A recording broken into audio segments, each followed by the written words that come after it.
Welcome back to Dark Nexus. Tonight, it's Act 2, Chapter 83. We are in the Court of the Unspeakable, and Melisande has just fallen. We all stand in a huddle around her body, that awful monster that sucked half of Victor's blood out is obscenely, rapidly deteriorating on the north side of the room there. And there is also this large leather tome sitting on the throne. But I know Victor was charging at Melisande with some purpose in his eyes. What does he do in this moment? He sort of drops to his knees, like clutching his gaping wound in his chest, and pulls the handy haversack off and begins rooting around in it to pull out the confabulation plates. And if nobody stops him, he's going to start to hook them up to her. Dabwick collapses against the pillar behind them and reverts back to halfling form. It's been a long time. Yeah. Do what you will, Victor, but perhaps not in this room. He just keeps going. All right. Takes a little time to get those out, unwind and unscrew the two brass plates. As Victor is fucking around with that, what are the rest of you doing? Bye. No, there goes Dora. Dora's going to take comfort in the yellow light of the Star Stella. I went too far. Everywhere you go, Dora, you are hit with those uncomfortable sensations of your body knows exactly how many steps it takes to get from the end of the court to the right turn into the secret stairwell to go upstairs. Dabwick has a potion of cure moderate wounds. Would pull that out and toss it to Grip. Great. Does someone need it more than me? I have 32 hit points right now. I have 7. I've got 10. Everybody looks pretty bad. Well, toss it to Dora on her way out, maybe? Thank you. Yeah. So Grip edges away, staying in the room, but getting some distance from this. He wants to see what's going on. He just doesn't want to stand too close to it. Let me do this, Grip. When I'm done, I'll take a look at you. Great. A little bit of blood on his handkerchief, like a waif having consumption. Dora regains 13 hit points from this. Oh, nice. She's sitting on those stairs, needing to be alone for a moment. She didn't think she would live through this, and now she has, for the moment, and that's a whole other thing. So this life that has felt so temporary because it is so brief, now there is an opportunity for it to be an actual life with a purpose and with things to do and relationships to maintain. And that is something she needs to acclimate her mindset to. She might not die tomorrow. Like, that's a new thing. She was approaching this like a suicide mission. Yeah, and she was okay with that because it was like, well, all I get is 13 days, then that's what I get. I was obviously, she doesn't know what happened to her, why she suddenly took over this body that she, was pretty sure it was not hers. But as long as she was here, she had things that had to get done, and if she died doing them, then she was disposable in that way. So to have hope or to have a future is a different animal than to have a purpose. That's what she's contemplating on those stairs. Hope. Victor's fucking around with this hideous alien medical device. It's able to figure out how to make the fleshy tube that gets rammed into the subject's mouth, figure out how to get that moving, how much force it takes to shove it into a corpse that has most of her head blown off. There's not much left of the head to clamp the thing around, but there's enough. There's enough. Tighten the screws of the metal plates onto her head. Shove the tube into her throat and then the whole thing zoom, comes to a life of its own and starts shaking and vibrating. There's this wind-up key on this instrument panel next to the toggle switch. Knowing what this thing has been used on recently, Victor would assume, like, leave the toggle where it is. It's been used to talk to corpses. Winding this key. Winding. The more you wind it, the more the box starts vibrating and shaking. You hit a certain point, and then zoom, it hits such an intense vibration that it floats just like a millimeter off of the ground, sort of like hovering there in space. And then Melison's corpse with half of a head jerks, and this tube that's shoved down her throat starts shoving air down into her, and she's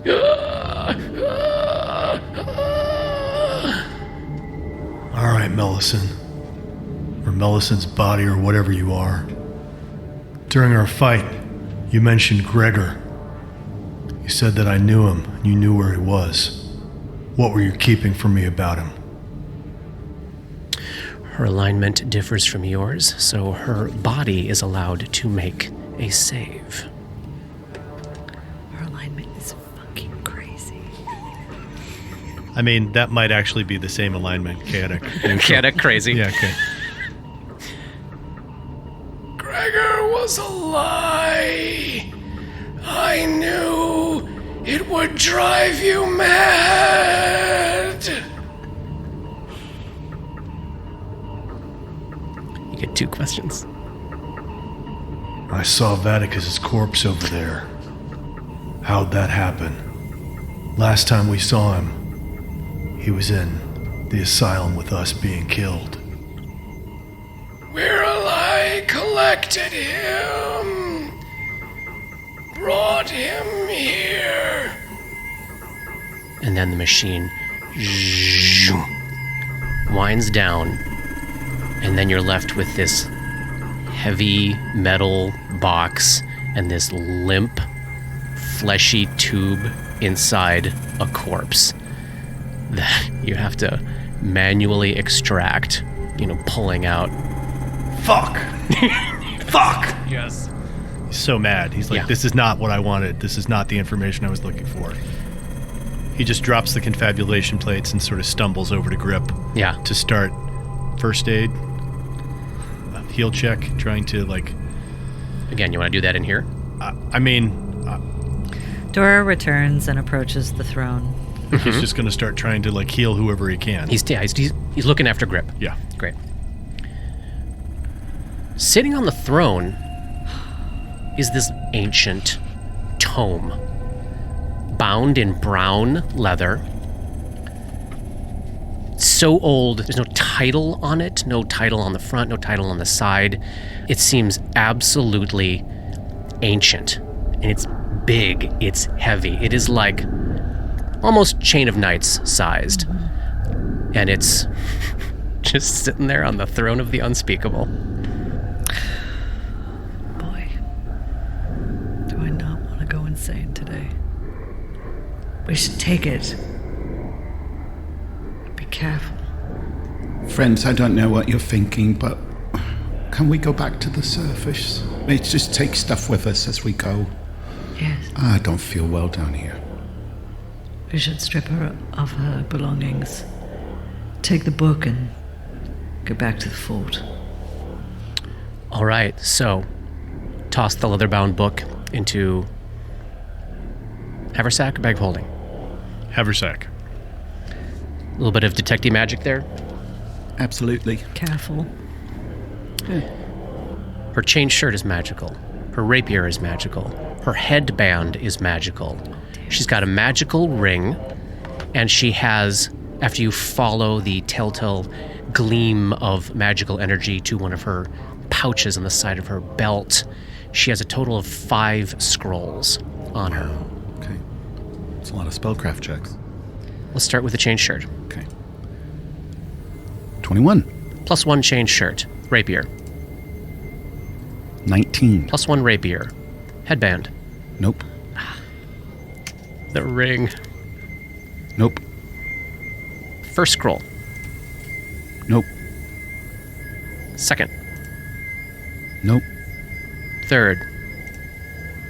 25. Restoration. And identifying that one tells you that the next scroll is another scroll of restoration. Nice. And the last one. Nope. Can anyone cast it? It's on my spell list. You gotta cast that on him right now. Why? Because it dispels negative levels. And again, maybe we just want to take the stuff upstairs and Get do out it. of here, yeah. Yeah, so the exciting thing about restoration versus lesser restoration is that this 4th level spell completely dispels all temporary negative levels. Just gone. It cures all temporary ability damage, and it restores all points permanently drained from a single ability score. This is kind of like if Dabs can cast this spell on you, Gripper, almost everything going on with you. What about sanity? If it is cast on somebody to reduce sanity damage, 2d4 points. No joke. Not a joke at all. So gathering all of these things up, we leaving Melison's body down here? There's so many bodies down here. But I don't think she should be left unattended. She is a priestess of Aster. In terms of the stuff that's upstairs, like in the workshop, the lie, the things like that, is there enough stuff to like get some chemical stuff to basically burn everything that's down here? Yes. Okay, then If you want to take a little time to do that, Victor would suggest trying to sort of pile all the bodies together, burn them, but before we do that, drain the Stella of its remaining charges, so that literally do the thing of whispering just to each other. So that it's drained until like the light slowly goes out of it over time, so to make sure that there's nothing left on this thing. So picture yourselves for an uncomfortably long period of time, standing in and amongst all of that blood, all of those corpses, with Haster symbols on, laying hands on the star Stella, and whispering to each other as Dora continues to hear this distant whispering in the back of her mind. Blessedly, the more of this that Victor does, the fainter and fainter that gets. As Victor finishes off this last bit of mental conversation, the light from that stone just winks out, and Dora, you hear nothing from that moment. As soon as that goes out, it seems like you have for the moment drained it as you would have expected. So many minutes of doing this. But you can do that, and you can gather all these. And luckily, most of the bodies on this floor are already gathered together. Dr. Gulliver Vaticus's body. Yeah. It looks exactly like it did from when we last saw him alive. Like it's been rotting since then? Or does it look like a brand new body that just died today that had these things done to it? You would guess that it had done a fair bit of rotting, and then, knowing magic the way you do, probably at some point something like a gentle repose was cast on it to stop it from rotting further. But it seems like a corpse that's been dead for a while, and that process was stopped, not like something new had been created. Okay. And the way that it looks like the body that was killed downstairs. Exactly. Okay. He will take a little bit of hair. Yeah. And a little bit of fingernails. Yes, he will. Oh boy. We're collecting trophies now. No, not trophies. He's collecting stuff because he knows enough about spellcraft to know that if there is still a Gulliver Vaticus out there somewhere, that this might help him find them. And he is still very much in the midst of his madness and paranoia. Yeah, this makes total sense to him. Absolutely. So That's what he does. And then we're going to gather Melison's body in with all of that and Yep. use the chemicals upstairs Yep. to dispose of the gore and... Oh, so many lives. So many lives were lost in this town. But in true weird horror fashion, the way we deal with the dead is to make sure there is no trace of them left. Burn, dissolve, dispose. I shudder to think how many bodies would be left upstairs. Like, is it hundreds? No, I would think dozens. Would we be able to bring those down too so that they're all just... so that there are no bodies? Gripper, want a task? Hey, Okay. Yeah, that can be I'd done like to too. feel useful somehow today. Yeah. If this can also be done with... So, like, those vampires' bodies Yep. are still there. The keepers... No, the keeper's a soggy pile of flesh. But you can take that downstairs to dispose of it. Basically anything on the basement level that was still left there, corpse-wise. This would include Omari if you wanted to... I mean, We've got all of Omari's things that we need to bring to Stasi. Omar yeah? didn't have... She like, just had the anything. badge. Yeah. That's all we need. Yeah. I mean, I don't see any reason to keep corpses that somebody else has to then deal with. Right. The desiccated corpses The in Inquisitor the of crypt. Pharasma might feel differently about that. Dora will just throw out there. Then Victor would be like, we'll leave it right there then, and she can come and get it. Okay, leave it in the crypt. And then all of the Lowell's family bodies, it's pretty obvious which bodies have been rotting in that crypt for a long time and which have not. Leave them be. Leave them be. Yeah, but we'll maybe close the crypts back Yeah. up. Is there a way to close that hidden... Is there a way to disable device on that door so that it cannot be opened? To make it very difficult to open, for sure. To make it so that someone would have to break down the door? Not only find it, but break into it. Yes. Absolutely. If you just want to take the time to do that, I'm totally cool with that, Yeah. John. I mean, I can't think of... I don't imagine that you're going to let me do any kind of knowledge engineering check to try to, like, break something down there or break any of those columns that would then cause this thing to, like, collapse in on itself and bury it. Definitely around the well where the Rat King creature is, right? Let's shut that down. I think that's a good idea. What do you want to do? I'm down for it. Blow it all up, man. If we had explosives, Leave some fire on it. I would absolutely blow this thing up, but Dabwick's now a goblin. They got a taste of the goblin lifestyle. Yeah. now they can't get enough. Yeah, Johnny, give me a knowledge engineering check. Let's see what Victor knows here. He's so at the end of his ropes too. He's got no inspiration, so this is going to be not the best roll. 15. I mean, I think he would certainly have an understanding of how to, as a project, as a long-term project, make sure this place all collapses. I don't think he has a flash of insight into, if only Grip just Rammed into kicked this thing. that thing. Yeah. So not that kind of knowledge here. But you can absolutely seal up and damage the opening hatch.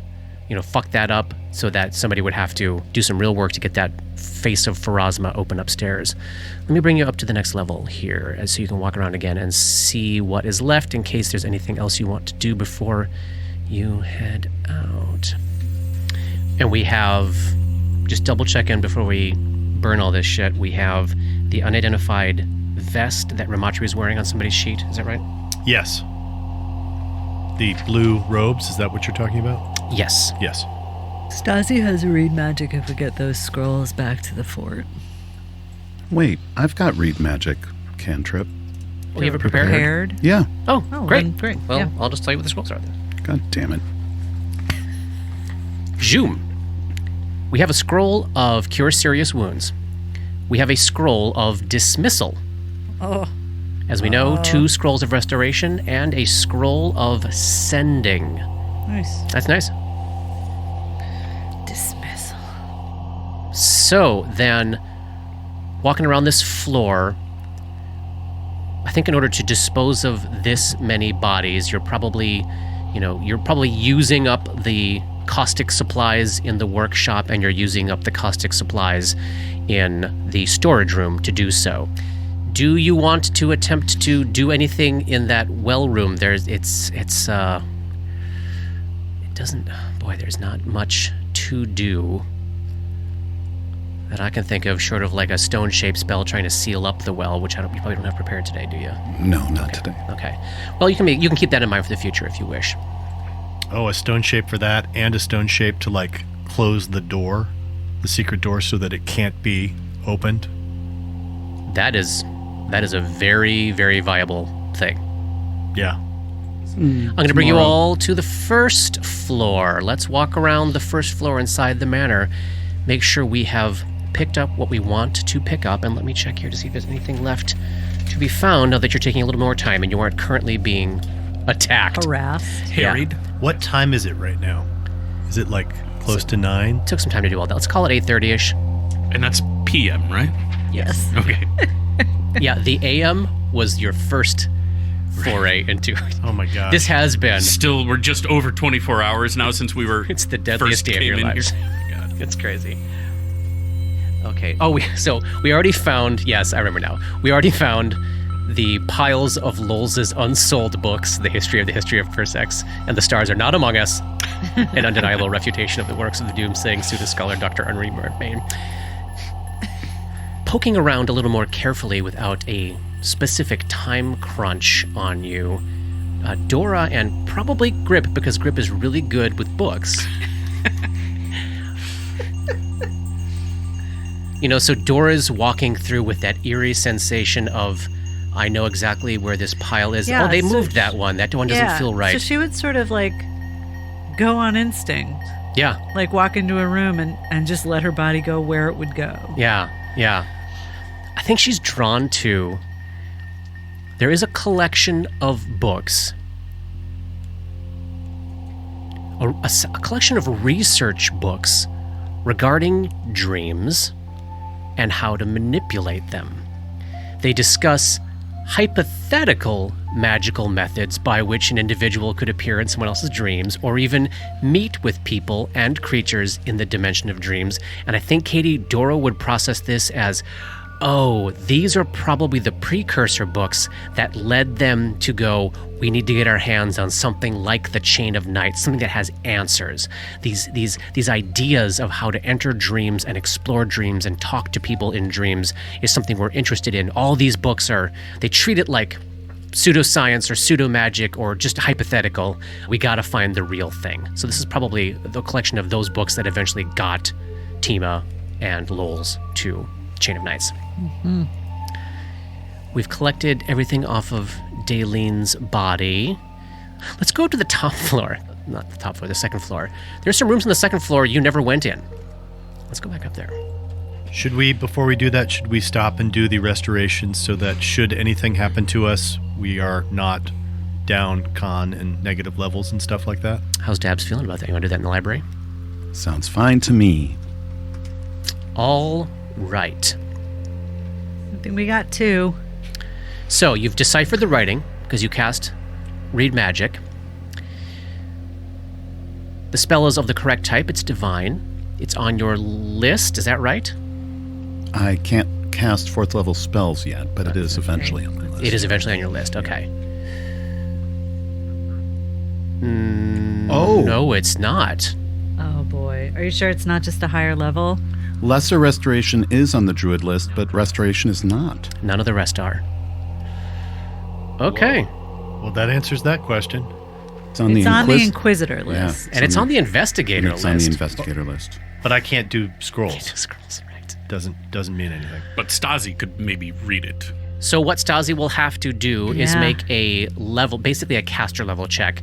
Not too difficult. But It she's is only a 3rd level caster. right. So it's DC 8, So not a gimme. not a gimme. Not a gimme. All right. So we continue exploring.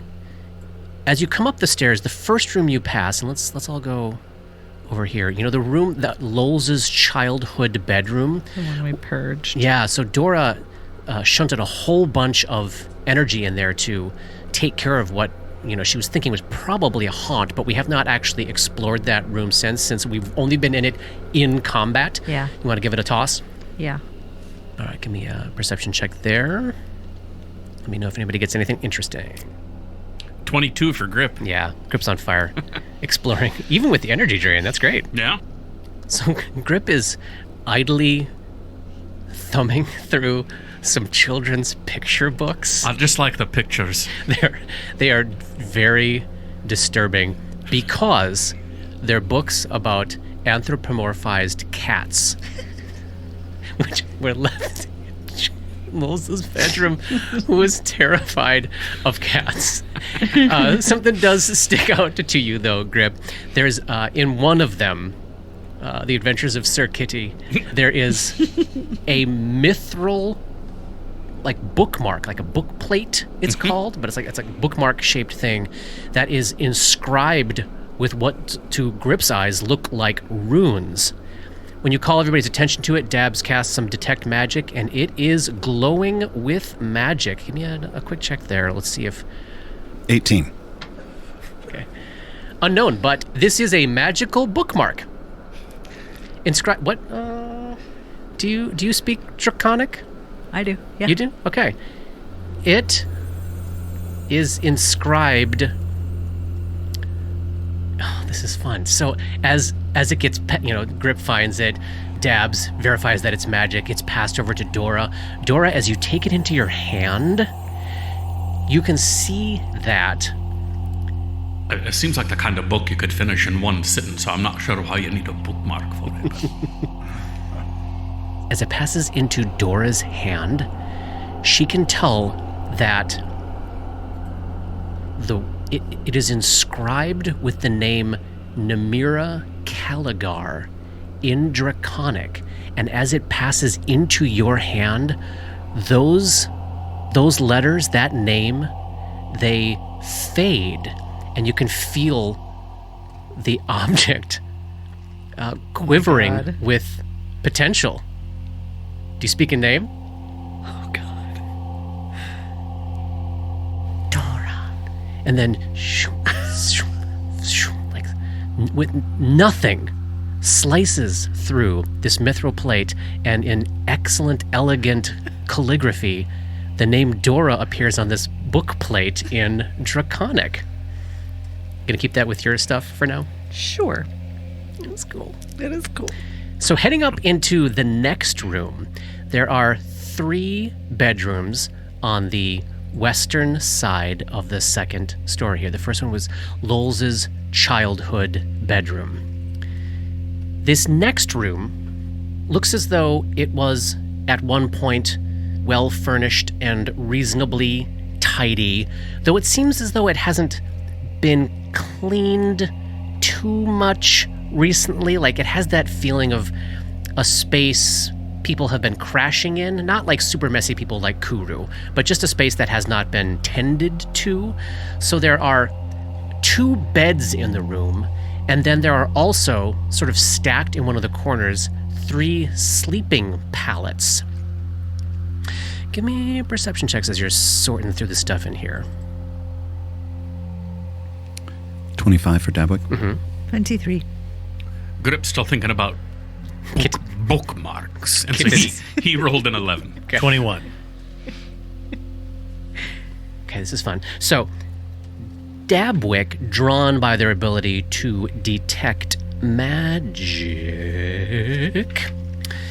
does discover, like, following the trace auras of a couple of magical auras, does discover a little secret panel at the bottom of one of the drawers in one of the nightstands on the west side of the room. There's a pouch in there with 720 gold pieces, a small glowing pearl, a vial of oil, and a small circular stone that is glowing with magic, like a hand-sized, like a baseball-sized stone. So spherical. Spherical. Give me a check on the pearl there. It's a 12. Okay. The oil. This is something Victor could check if. Yeah, I didn't do any good on that. Alchemy check of 15. I rolled a natural 1. Unknown. And the stone. 24. Okay. This is a stone of alarm.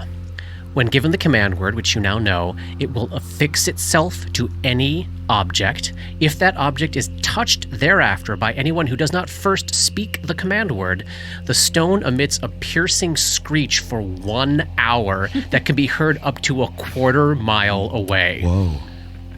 It's the most annoying car alarm ever. made. That's awesome. Somebody in my neighborhood definitely has this. Roni is flipping through one of the other nightstands. This one has a cupboard on the bottom, so closed doors. And his attention is immediately... Oh, Victor. Victor's attention is immediately drawn to a collection of numerous empty glass alchemical files with a notebook kept with them. Flipping through the notebook, Victor, you see that there are sections of the notebook with the names Tima, Riptusk, Roni, Gulliver, and Braden, with a lengthy series of notes about, like, a lengthy series of specific data about race, gender, height, weight. And as you're piecing this together with your medical knowledge, this is like calculations to make a proper dosage of some sort of alchemical mixture for each person's... But it doesn't actually mention what the alchemical thing is.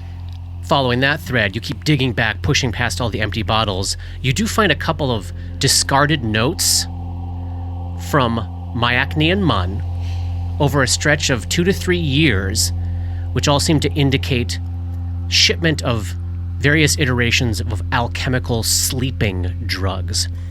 And as you're processing like what it was that Mun was sending, think about it's like the chemist in Inception, whose whole gig was, I can give you this drug that's gonna knock you out, keep you asleep, but not fuck with your mental acuity or your inner ear acuity. Like basically drugs designed for the 5 of you specifically to keep you asleep but not deaden your senses, essentially. Dreamwalk. Yeah, perhaps so.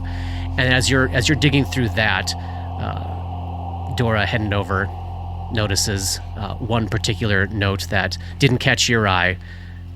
It's dated 1 Lamashan.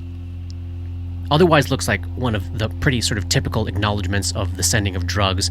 But this little note ends specifically with, I look forward to seeing you again soon, my old friend. Perhaps early in the new year, it seems.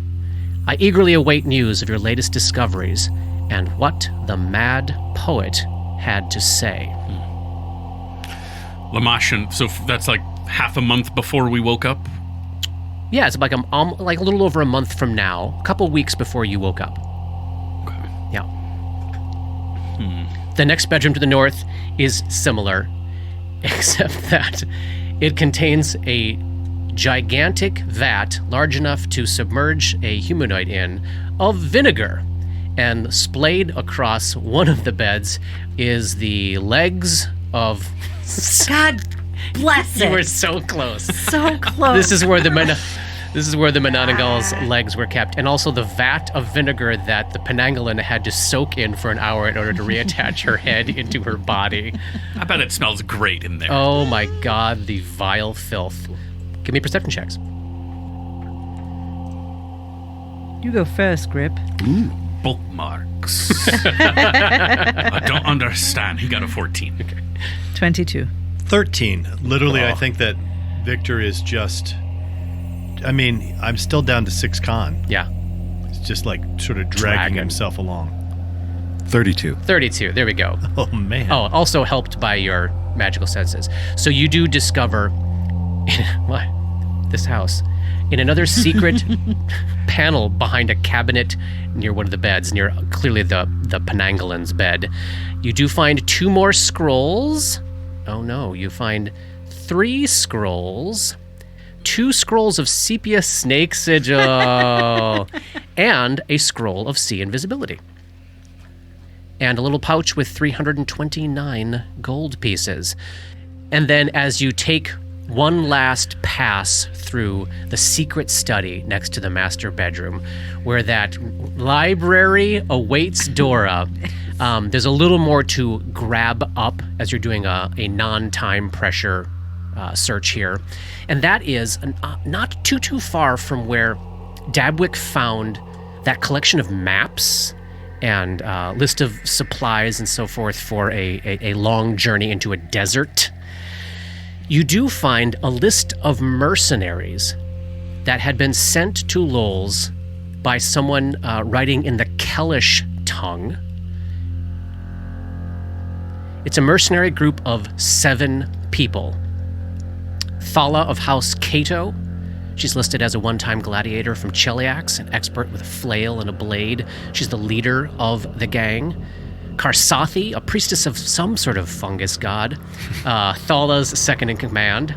Ketos, he's listed as an assassin from Numeria, a master of double blades and poison. Havigan Krast, an assassin from Cheliax, a sniper, master of disguise.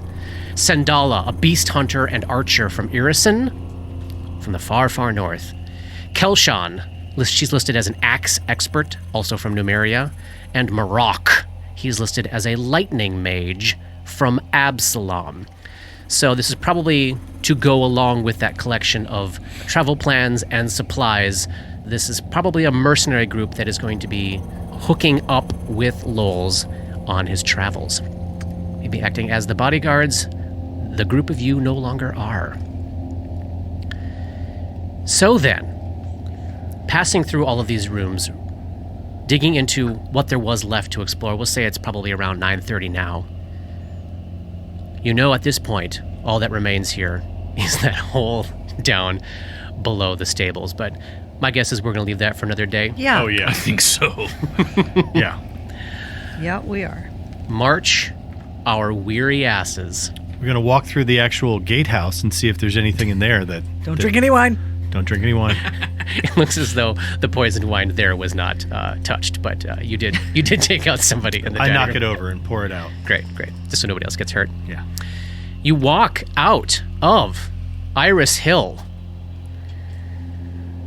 Walk down Iris Hill, through the valley, over the north part of town, and I'm assuming heading back up to Fort Hillcourse? Yes. Yes. Yeah. Oh my God. I can't believe it. We have to be so tired and So just like tired. literally like leaning on one another, but trying to like keep eyes open and stuff and be just- alert, and also project like we're okay, we got this. all Yeah, good. It's all good. Nobody Yeah. worry about anything. Struggle up the march up that hill to the fort. I don't even think we're like saying anything, right? No. Like we're literally just all just like quiet. Dabwick's leading. We just destroyed like hundreds of bodies. I know. It's just gross and horrible. The effect on your psyches, in Yeah. addition to the physical exhaustion. Oof. It's like you just need every ounce of energy to hold your shit together. I think Dabwick's marching ahead with their Darkwood staff and the little flag, Yeah. just to let people know we're on our way back and we're all here. So the halflings keeping watch above see the approach of Dabwick's flag. They holler down below into the entrance hall. The doors open up, and Nasa and Mura step out. Is it over then? Yes. For now. For the most part, yeah. Well, who are you then? It's a long story. You can call me Victor. Right. Okay then, I guess I'll be calling you Victor then. Or Vic. You can call me Vic too. Right. You are a sight for sore eyes, if I do say so my fucking self. Never seen such a lovely pirate nurse. Well, I must say, you all are a sight for our sore eyes as well, and you see basically the clump of folks that you spent that long, hideous week with in Book 1. The Inquisitor, where is she? Oh, right. Oh, she's probably back in the... Somebody go! Bates! Go get Stasi! Right. And everyone's coming out in absolute relief that you're still alive. Because you were gone for quite some time. Many hours in there, cleaning up, searching out, destroying of corpses. They usher you back in, where indeed they have the kitchen is back up and operating. And, there were several cooks amongst the survivors, and they have actual food for you. Oh, Denman is leading in the kitchens. He's found his purpose in life. You're probably relieved to see, especially Victor, that after being tended to by some of this group and given some actual food, the dogs that had been kept in the courtyard are in and amongst the people there. Like they are, scampering around, not necessarily playing, but keeping their eyes out for dropped not food. Shredding everybody to bits. And not howling in rage and terror and hunger. Well, who's a good boy? Who's a good boy? That dog that you're talking to is a good boy. He didn't even roll a check. They bring you I should probably check. Don't. Oh shit, he's not a good boy. Roll initiative. Oh, my hand! Oh! They take you back to the dining room, which has been cleaned up of all of the blood and ooze goo. The chairs have been set back up. The fine county dishware has been cleaned up and brought out. They sit you down, give you some food. And Stasi, of course, is there. And if you want to attempt some of this magical healing right now, that could be done before sleeping for the night. You don't look good, my friend. I've fucking felt better, that is for sure. So I'll just try it, yeah? Here's hoping. You have 2, yeah? And I don't have action points yet, because I'm not I'm not PC. Full-time PC. Just back up. All right, so this will be a caster level check, DC 8. Okay. 18. Oh, nice. So to everyone's relief, after 3 rounds of focused casting and canting from this scroll, Stasi reaches out and touches Grip. All fatigue and exhaustion gone. All temporary ability damage gone. The point drained from your dexterity healed. All of your negative levels gone. Just like that, Grip is basically ready to start fighting again. So that all dog of them, enters, roll initiative. I can uncheck all of them. Yes. Yes, all that stuff. Con damage. Fuck you. Dex drain. Fuck you. That looks so good. Energy drain. Go away. Oh, that feels bad. Thank you so much. Thank you so much, my friend. Yes, well, you've earned it. I understand. You're gonna need this.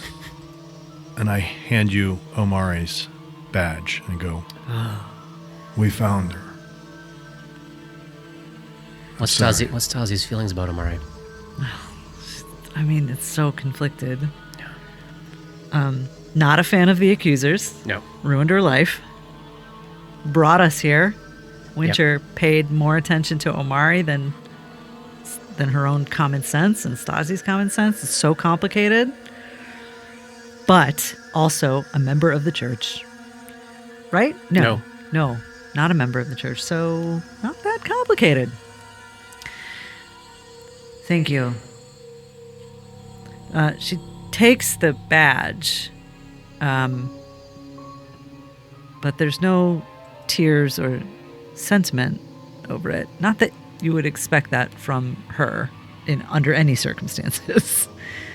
But you get the impression she wants it more as a reminder than as a token of either respect or affection. It's like she doesn't want to forget what happens when you don't trust your own better judgment. As you look over at Victor, you see that he still has a giant sucking wound in his chest and seems to be basically like a bag of bones. What is this here? It's very bad. Yeah, it doesn't feel that great. Is this drain? This is damage. So you could use a restoration to cure it all, or you could use lesser restoration to attend to 1d4 points of it with each casting. It's a ton of it though, right? I'm down 4 points of con.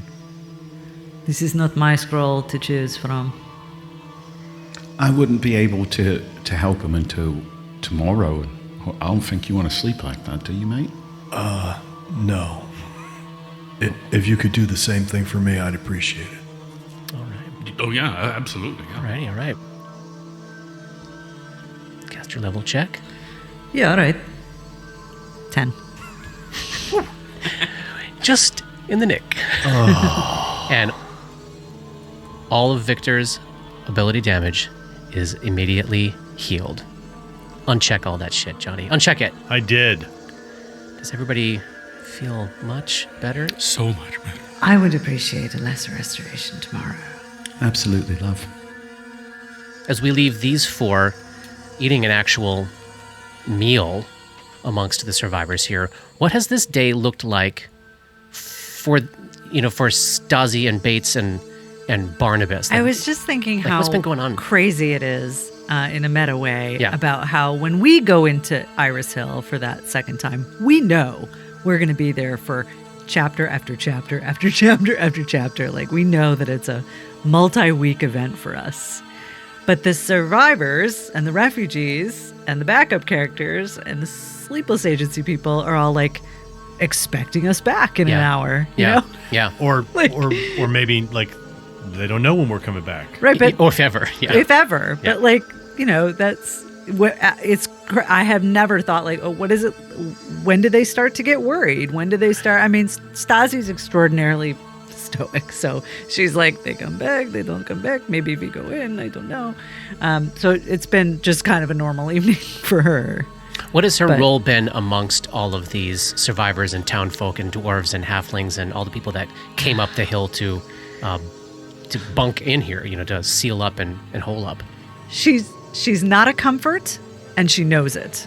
So, she's the type of person who walks around like, let's maybe make sure these dogs are fed so they don't rip children's faces apart when they sleep. Like, she's a quiet tactician, leader type, but not a charismatic person in the slightest. Yeah. What about Barnabas? How long a span of time are we talking? Just the long length of time from us leaving and coming back. So, and we're saying, what, a couple of hours? But they've basically been here now all day. Okay. I think he's probably divided time a couple of ways. I think he's getting restless. He's curious. I think he probably has done a bit of snooping, and I think he probably looked through books and files and folders he may have come across and tried to just learn what he can about whatever the fuck he can. And then I think he also at times probably got pulled over, and he's like playing songs for the kids and trying to provide a little comfort and distraction, if that's helpful. But 100%. I think curiosity is a big thing for him during this time. Probably learns quite a bit about just how corrupt this fucking town was. Yes. From going through the town records, and you get a pretty good sense of what a mess. His this place knowledge was. local check is through the roof right now. Dora would take a moment to find Barnabas and let him know that Dabwick had been exposed to the name. Is that a relief?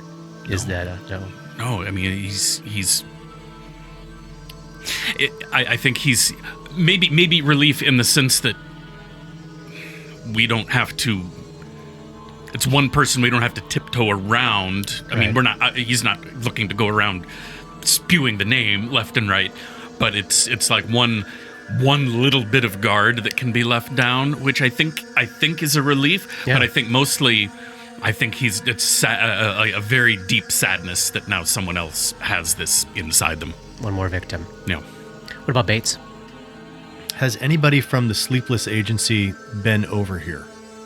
Yes. So I think that Bates sees the Sleepless Agency people and sort of sees them interacting with people and sort of checking things out, and is kind of like, I could do that. I could totally kind of like solve mysteries and check things out. And Yes. So taken under the wing of Allard and Lucky J for the day. Well, I think that he just sort of like insinuates himself, like gets himself underfoot and just is just there. Yeah. Wherever they are doing stuff, to the extent that I don't know that he would sneak out of the fort, but he would certainly do everything but that. And they're mostly spending this day up there with you as well. Like once the previous night passed, they would have been coming and going. But once the sun fell tonight, they would have sealed up with the whole town here, and they're going around. They're still checking in on everybody. Reporting to folks. Deaths that they know have happened, getting lists of people that they know are still missing and not definitively dead, all that kind of stuff. And just kind of the way Bates insinuated himself into firing training without anybody kind of realizing that was happening. He's sort of educating himself on the way of a detective. I love that. And he might even probably see if Maeve wanted to or maybe Maeve just sees him and is tagging along as well. What are you doing? I want to do it. Why are you just watching? Watching? You've never done anything in your life. It's so boring. It's not, though. You can learn all kinds of things if you just watch. What can you learn from watching that you can't learn by just being smart? All right, you may have a point there. She marches off in triumph. It's tough logic to refute. And then as she walks away, he smiles. Because he let her have that one. Nice victory for Bates. And Bates just kind of smiles and it's like, You can learn what someone's going to do if you just shut up and let them win. Love it. Watching, picking these little things up as he goes. Anything else before these four get the most well-deserved rest of their lives? I want to know who Paul's next backup character is. I'm figuring out how to introduce them. Victor would definitely try to treat deadly wounds on everyone in the party. Great. Roll those up. I will. And he would start with his good buddy, and I got a 28. What does that mean? That means you heal deadly wounds as if you rested for a full day. Treating deadly wounds restores 1 hit point per level. If you exceed by 5 or more, you have. So what's your wisdom modifier? It is +2. Great. So that is 8 hit points back over the course of 1 hour. And you have to expend 2 uses from a healer's kit to perform that task. You've got those in your supplies still? I do. Let me mark them off. Great. Nice. So that's 8 hit points back before you even go to bed there. That's fantastic. I'm only 10 down from my true and honest max. Oh, great. What a relief it will be to be back at that for the first time. And you're going to treat Dora. Yep. And that one is a failure. And the dabs? That one is a 22. So 6 hit points back to dabs before rest. And then I'm out of... Stasi has some spell slots too. Oh, looking at where everybody's at, between Stasi and Barnabas, absolutely. So you can all get to the point where definitively sleeping overnight will have everybody back up at full in the morning. And everybody done with ability damage? No. No. What is left? So how many do you have, Katie? 2. All right, so you heal 1 naturally overnight. And I've asked Dabs to prepare. Which we'll do after dusk. Great. Okay, so we'll do that later in the day. I think we got time to do like one thing that you would do in the first part of the day. Like, are you planning on researching today? Was that a nod? My activities for the next day were to be research and therapy. Okay. I think we're assuming therapy for most. Therapy all around. Yeah. The correct response would be for me to choose therapy, but I think that I see Vostin, and I want to have a conversation with Vostin, and I want to get this fucking feat and be done with my gun training. You said we could do 2 things on days where we're not adventuring. Yeah, because if we don't do an adventuring day, we can basically do therapy and some other 8-hour activity. Let's save that, Johnny, for next time. What's Dabs thinking about? broad terms? Broad terms in the afternoon will be preparing spells and helping restore people or do whatever boosting they need to do, but would also want to prepare that stone shape to go down to the basement and seal off the king rat Love it. area. Love it. I think if there's time for Dabwick to kill while people are researching and other things are going on, Dabwick would be very curious about the rat infestation around Iris Hill and taking care of that. Some like legitimate extermination. Right. Well, why don't we do? If we know that Dora is going to spend part of her day in the journal library tomorrow, let's make a research check, see what we get, and then we'll pick up with the story of everybody else's day around that tomorrow. There's a lot we can throw in around that. Sounds good. Alrighty then. Okay, so this would be the 9th, right? The 9th of Neth. 9th of Day Neth. 17. So the shipment has definitely not arrived, and the Sullen Starling has definitely not returned, and Dora wants to take an 8-hour stretch of time in this library. So, these collected writings of Lowell's, it is a huge project. There's a ton of these books, hundreds of small leather-bound journals written in this tiny, fussy, compact little script in 7 different languages. Again, not quite in code, but it's not easy to follow. It was written in order and is kind of loosely based off of capturing the events of a sequence of days and months and years, but he flies continuously off on tangents, and it's just a mess. And as the journals get closer and closer to the present day, even with just a casual scan, you can see his writing becoming more and more erratic. And also, Dora would pick up, as she begins the project of organization, she would pick up there are books missing. Like he grabbed a number of key pieces of the collection when he left, obviously to reference something that he was working on, right? Right. So, let's talk about the crunch of Count Lowell's journals. The complexity rating is 15, so that's the DC for your research checks here. The research checks, you can make a research check based on knowledge arcana, knowledge history, knowledge local, and knowledge planes. I have 3 of those. And Victor probably has a couple of those. It is written in Taldane, Varisian, Modern Osiriani, Kellish, Hallett, and in later volumes, a little Aklo and Abyssal. Uncoincidentally, the 7 languages that Dora woke up knowing.